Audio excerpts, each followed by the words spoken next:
Continuing on where we left off before, we can take a look at our edge device and we see that all of our modules are in a healthy running state. So let's pick up with exercise 8 and review the data that's being sent to Grafana. So the first thing that we'll need to do is log back into our Windows 10 VM by using RDP. So let's do that. So here we have our RDP file.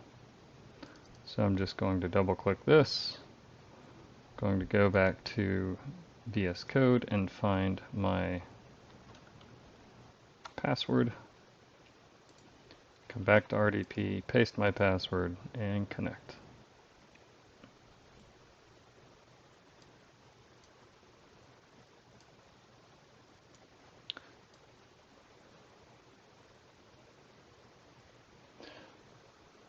Now that I'm reconnected, following the next step in our lab is to get the IP address of the eFlow VM. So there's a virtual network between the host computer, which is Windows 10, and the Linux VM that's running the eFlow VM. There's a virtual network between those two. So what we need to do is actually get the IP address of the Linux VM so we can access any applications running there, and in our case it's a Docker container that's running Grafana.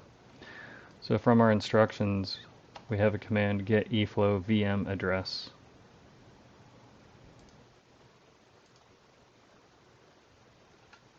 So this step here, 8.2, get eFlow VM address. So we'll go back to our VM, paste in our command, we'll hit enter. You can see that we have a virtual machine IP.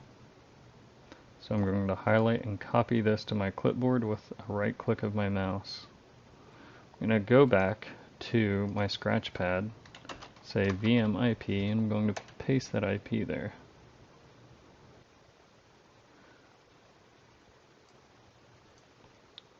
So the next thing that we'll need to do is in our instructions here, we do have this web address. So we will copy that to our clipboard, go back to our scratch pad, and replace, including the squiggly brackets. We'll copy that whole URL to our clipboard, and then we will come back to our RDP session. Now we have Microsoft Edge pre-installed, so we'll click Microsoft Edge down on your taskbar. This is our first time using Edge, so we'll get prompted with a few things. So we'll start without data, continue without this data, and confirm and start browsing.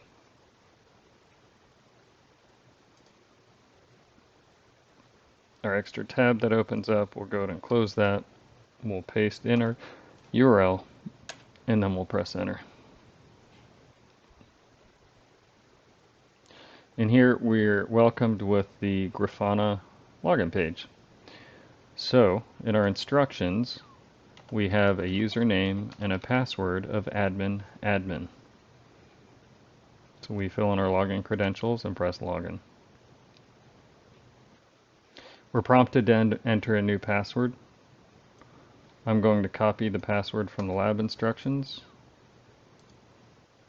So we can see here password 1. I'm going to copy that to my clipboard, go back to my RDP, paste that password in 2 times, click submit.